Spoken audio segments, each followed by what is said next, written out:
जैसा कि आप सभी ने बोला, इकोनॉमिक्स में जब अभी एग्जाम हुआ 2022 में, काफी दिनों के बाद ऑफलाइन में एग्जाम हुआ, और आप ही नहीं, मेरे सारे स्टूडेंट्स चाहे ऑफलाइन के हों, ऑनलाइन के हों, या पेन ड्राइव के हों, या यूट्यूब के हों, जैसा कि आप सबको ही जानते हैं, सभी को हम एक जैसा सोचते हैं, सभी के लिए कुछ ना कुछ करना चाहते हैं। आप सभी को पता है कि आपने हमको कॉल करके बोला एग्जाम के बाद ही कि सर की पॉइंट जो आप दिए थे वहां से 80% क्वेश्चंस आया। अच्छा लगा सुन के जब आप ये कमेंट किए, कॉल किए, और फिर आपने बोला कि सर अगर हो सके तो ED and business ethics BE का भी आप की पॉइंट दे दीजिए। तो माय डियर स्टूडेंट्स, जैसा कि आप जानते हैं कि माथुर सर आपके लिए बहुत कुछ करना चाहता है, हम आपके लिए की पॉइंट देना चाहते हैं, बट आप खुद देखो ना, आप अगर सबसे पहले देखेंगे ईडी में कितने चैप्टर्स हैं? 4 चैप्टर्स हैं। अगर हम एक दिन भी अगर एक चैप्टर के पास देंगे, तो आज है संडे, तो 4 दिन यहीं पर लग जाएगा, यानी वेडनेसडे को खत्म होगा, सैटरडे को आपका एग्जाम है, तो हम ये 4 आपको जरूर देने का कोशिश करेंगे। एथिक्स का वीडियो फ्री कर दिया गया है आप सभी के लिए, जरूर से आप वहां पर जाके उसको बढ़िया से देखिए। मैक्सिमम एथिक्स के बारे में बता दिया गया है, इंट्रोडक्शन पूरा बता दिया गया है। क्वेश्चंस कैसा आएगा? तो भाई क्वेश्चंस कैसा आएगा ये बात हम आप लोग को बता देते हैं। क्वेश्चंस ईडी और बीई का वैसे 40-40 नंबर का है, ध्यान से सुनिएगा, बाद में ये नहीं बोलिएगा। और आपको पता है ना, यहां जो रिकॉर्डिंग हो रहा है, मेरे ऑफलाइन के स्टूडेंट्स यहां बैठे हैं और आराम से एक एक बातों को सुन रहे हैं, तो आप भी सुनिए, वीडियो को स्किप मत कीजिए। आपके जो क्वेश्चंस आएंगे 1 मार्क्स का 20 क्वेश्चंस आएगा, हम लिख के दिखा रहे हैं। 1 मार्क्स का 20 क्वेश्चंस आएगा, 20 नंबर हो गया। और फिर 2 नंबर का 30 क्वेश्चंस आएगा, 60 हो गया भाई 80। लेकिन अगर आप ये सोच रहे हो ना कि ईडी का यानी एंटरप्रेन्योरशिप का अलग से आएगा और एथिक्स का अलग से आएगा, तो आप शायद नहीं जानते हैं, मिक्स करके आता है। सच पूछिए तो 2019 का जब हम पेपर देख रहे थे तो हमको लग रहा था सब एथिक्स के ही आया है, भाई 40 फिर गया कहां, यानी ईडी से बहुत कम महसूस हो रहा था हमको, बट महसूस हो रहा था, महसूस करना अलग बात है, लेकिन रियल में तो 40-40 ही दिया होगा। एक बात और भी नोट करेंगे आप लोग, देखेंगे कल जब हम ये 2019 का क्वेश्चन पेपर को देख रहे थे, तो ये जो आप देख रहे हैं 50 क्वेश्चंस है ना, 50 क्वेश्चंस है या ना? अरे भाई 50 क्वेश्चंस में मैंने देखा कि 10 क्वेश्चंस ऐसे हैं जिसमें ऑल ऑफ दीज है। बढ़िया से सुनिएगा, आप बोलेंगे सर पढ़ाइए ना, ट्रिक क्यों बता रहे हैं? भाई बात ऐसा है कि हम एक एक चीजों को बताएंगे। ऑल ऑफ दीज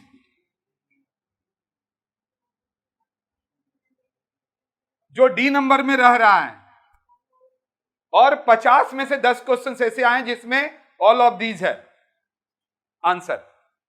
तो ऑल ऑफ दीज का आंसर आप ऐसे ही मार दीजिएगा, थोड़ा दिमाग भी लगाइएगा, यानी ट्रिक, यानी ऑल ऑफ दीज में कोई दिमाग लगाने का दरकार नहीं है। समझ में आया? कितने क्वेश्चंस में रहते हैं बोलिए? मैंने जो कल देखा 10। आप बोलेंगे सर पढ़कर बोलिए, करने के लिए हम लोग पढ़ने वाला है। हम कहां बोल रहे हैं आप पढ़ने वाले नहीं हैं। आप जिस समय लोग नहीं पढ़ रहा था, आपने 2 में पढ़ा, सेमेस्टर 3 में पढ़ा, और 4 में भी जब शुरुआत से आपके दोस्त बोल रहे थे कि यार मत पढ़, तब भी आप पढ़ रहे थे। तो देखिए कुछ बातों को समझ लीजिए। एंटरप्रेन्योरशिप एंड एथिक्स मिला जुला के आता है, क्वेश्चन नंबर 1 क्वेश्चन नंबर 2, मतलब दोनों मिक्स करके, यानी अलग अलग नहीं आते। अगर शायद अगर कलकत्ता यूनिवर्सिटी अलग अलग देता ना तो अच्छा लगता, बट पता नहीं क्यों यार तुम फिर अलग अलग क्यों 40-40 बांट दिए। चलो ठीक है, ग्रुप ए ग्रुप बी करके दे देता, एंटरप्रेन्योरशिप अलग दे देता और एथिक्स अलग दे देता, तो थोड़ा अच्छा लगता। खैर हम तो सीयू को ब्लेम नहीं कर रहे हैं, उसका अपना कुछ कंडीशन होगा बनाने का, हम लोग को अप्रिशिएट करना चाहिए। ठीक है, कुछ सोच के बनाया। तो देखिए अब आपको क्वेश्चंस का पैटर्न पता चल गया, एंड मैंने जो कल फिल किया आपको पढ़ाने के लिए, आपने जो रिक्वेस्ट किया की पॉइंट के लिए, तो all of these D number आता है, और ऐसे क्वेश्चंस आपके टोटल 10 मिल जाएंगे और यहां से आप बहुत अच्छे से कर सकेंगे। डी आंसर होगा, ऑल ऑफ दीज रहेगा तो मार दीजिएगा। अब देखिए ये 4 चैप्टर हैं, अब हम लोग सीधा आएंगे ईडी की तरफ। ईडी में ये 4 चैप्टर हैं, एंटरप्रेन्योरशिप डेवलपमेंट यानी इंट्रोडक्शन। आज हम इस चैप्टर का की पॉइंट आपको बता रहे हैं, तो बी रेडी, स्टार्ट हो जाइए लिखने के लिए।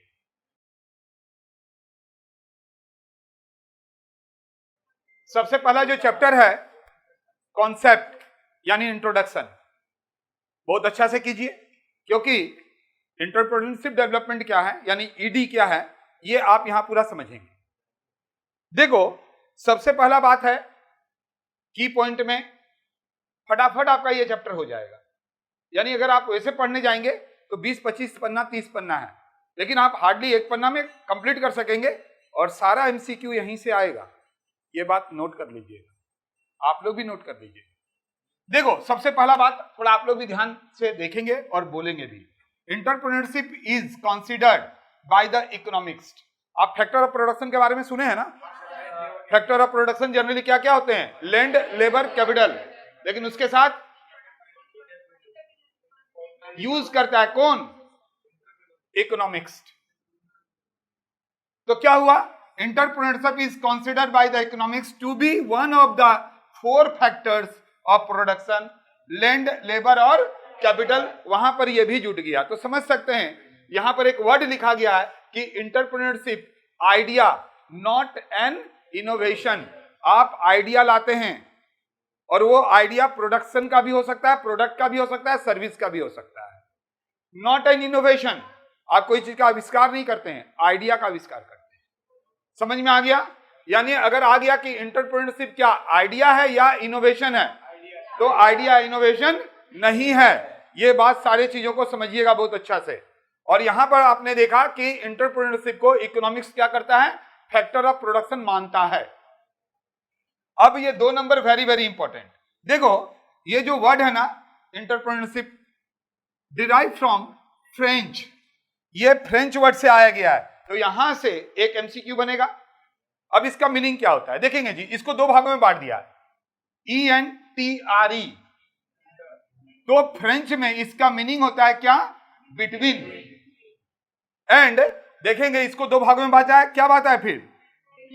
इसका मतलब क्या होता है? टू टेक, और means between taker, go together, to undertake. तो आपने इससे क्या देखा कि भाई एंटरप्रेन्योरशिप डेवलपमेंट जो आप देख रहे हैं, तो यहां पर डेवलपमेंट को भी हटा दीजिए। एंटरप्रेन्योरशिप कहां से ओरिजिन हुआ है? फ्रेंच वर्ड से। और इसको 2 भाग में बांटा है, एक का मीनिंग होता है बिटवीन और दूसरे का मीनिंग क्या होता है? टू टेक या बिटवीन टेकर, टू गेदर या टू अंडरटेक। आपको ऐसे भी बोल सकता है कि कहां से आया? तो फ्रेंच। आपको बोलेगा एंटरप्रेन्योरशिप का मतलब क्या होता है? तो टू टेक होता है, बिटवीन टेकर होता है, टू गेदर। तब देखिए यहां से आपको 2 क्या बन गया? MCQ. The word were originally used, ये जो वर्ड है इसको जनरली हम लोग यूज करते हैं to describe people who take on the risk between buyer and seller. यानी इसमें एक एमसीक्यू और भी बन सकता है कि ये जो वर्ड है एंटरप्रेन्योरशिप, इसका हम लोग क्या करते हैं? कैसे लोगों को बोला जाता है? कैसे पीपल को हम लोग बोलते हैं? वो कौन से लोग होते हैं जिसको हम लोग एंटरप्रेन्योरशिप बोलते हैं? जो टेक ऑन द रिस्क, जो रिस्क लेता है, किसका? बायर ऑन सेलर का। और हु अंडरटेक ए टास्क, एक टास्क लेता है कि हम इसको करेंगे, उसको भी हम लोग बोलते हैं स्टार्टिंग है न्यू वेंचर। जब आप नया वेंचर स्टार्ट करते हैं, रिस्क लेते हैं, बायर और सेलर को जोड़ते हैं, तो उसी को हम लोग क्या बोलते हैं? बोलिए, एंटरप्रेन्योरशिप बोलते हैं।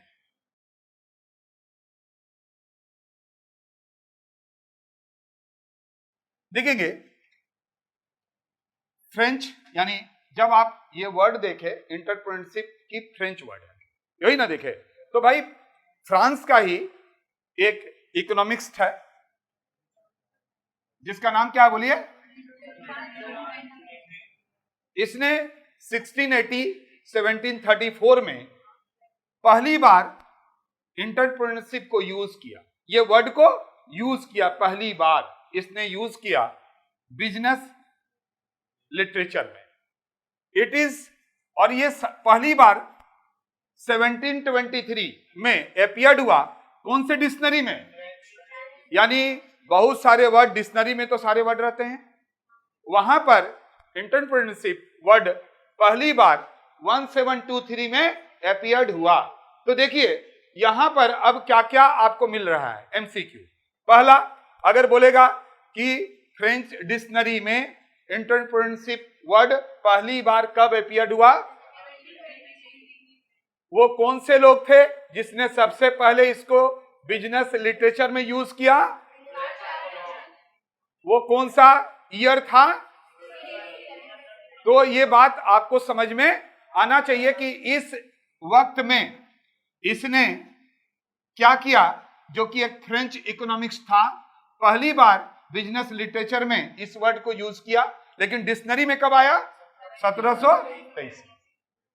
ये जो हम लोग तो कॉन्सेप्ट पढ़ रहे हैं, यानी इंट्रोडक्शन पढ़ रहे हैं, पहला चैप्टर को पढ़ रहे हैं, किसका? एंटरप्रेन्योरशिप। इसको 3 ग्रुप में क्लासिफाइड किया गया है, बांटा गया है, 3 भागों में बांटा गया है। पहला बोलिए रिस्क बियरिंग, दूसरा क्या है बोलिए ऑर्गेनाइजर, एंड थर्ड क्या है? इनोवेटर। तो अब यहां पर एक बात का ध्यान रखेंगे, इनोवेशन अलग है, इनोवेटर अलग होता है, ठीक है ना? तो अभी आपने बोला कि सर ये दोनों क्या है नहीं है, उसके बारे में हम लोग बात करेंगे। तो देखिए सबसे पहला काम यहां ध्यान से देखेंगे, अगर बोल दिया कि एंटरप्रेन्योरशिप को कितने भागों में, कितने ग्रुप में क्लासिफाइड होता है? 3। तो अब ऐसा भी बोल सकता है क्वेश्चंस में कि risk bearer is a group of, तो yes no none of these ऐसे करके दे सकता है, बोथ दे सकता है, तो ये से करके भी आपसे इससे बन गया। तो यहां पर देखिए बहुत सारे चीजों को ध्यान रखेंगे, इस 1723 को याद रखेंगे, फ्रेंच का जो डिक्शनरी है उसको याद रखेंगे और इसके नाम को याद रखेंगे, ठीक है जी। और यहां पर 3 ग्रुप में इसको बांटा गया, इसको याद रखेंगे। बढ़े आगे।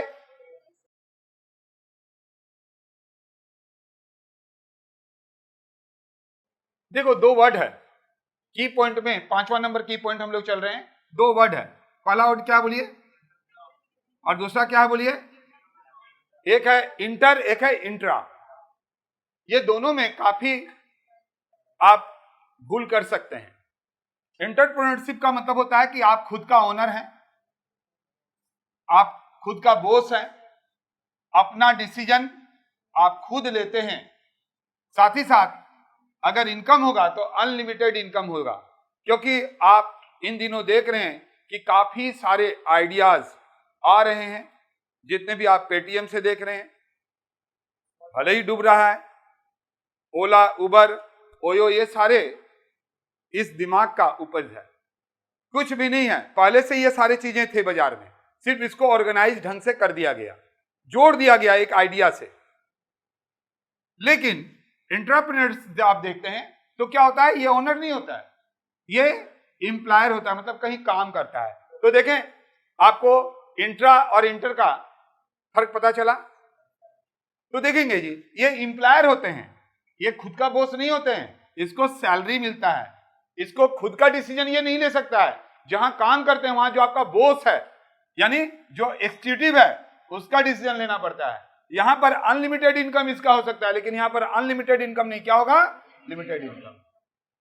तो यार क्या हुआ, ये मालिक हुआ, ये वहां पर काम करने वाला हुआ, ठीक है, समझ गए? अब आइए 6 नंबर, एक वर्ड है यहां पर, क्या बोलिए, ये क्या था? तो एक ये इकोनॉमिक्स है। Define entrepreneurship as a process of creative distractions. तो अब देखेंगे, बोलेगा कि एंटरप्रेन्योरशिप को क्रिएटिव डिस्ट्रैक्शंस किसने डिफाइन किया? तो वहां 3-4 दे देगा, आपको कौन सा करना है? जोसेफ वाला। तो इससे देखिए आराम से आपका एमसीक्यू बन गया, ये नाम को याद रखना है और साथ ही साथ क्रिएटिव डिस्ट्रैक्शंस को याद रखना है, यही डिफाइन किया है। और ये वर्ड को ध्यान रखिए, अगर बोल दिया कि जो एंटरप्रेन्योरशिप होते हैं, तो एंटरप्रेन्योरशिप का मतलब क्या होता है? तो वहां ओनर दे दिया, ऑन बॉस दे दिया, उसमें से एक दे दिया कि भाई वो किसका डिसीजन लेता है या लिमिटेड इनकम बोल देगा तो नहीं, वो बाद हो जाएगा। इसी तरह से एंटरप्रेन्योर का अगर दे दिया डिफिनेशन में क्या क्या होते हैं, अगर उसमें एक ये दे दिया तो बाद हो जाएंगे। तो दोनों का फर्क आपको पता चल गया। Innovation is not an element of entrepreneurship. तो देखेंगे जी, जब आपको एलिमेंट देगा चार एलिमेंट देगा तो उसमें से एक एलिमेंट को छाट देना है, और वो कौन सा होगा बोलिए? इनोवेशन। तो 7 नंबर हुआ। आइए आगे बढ़ते हैं।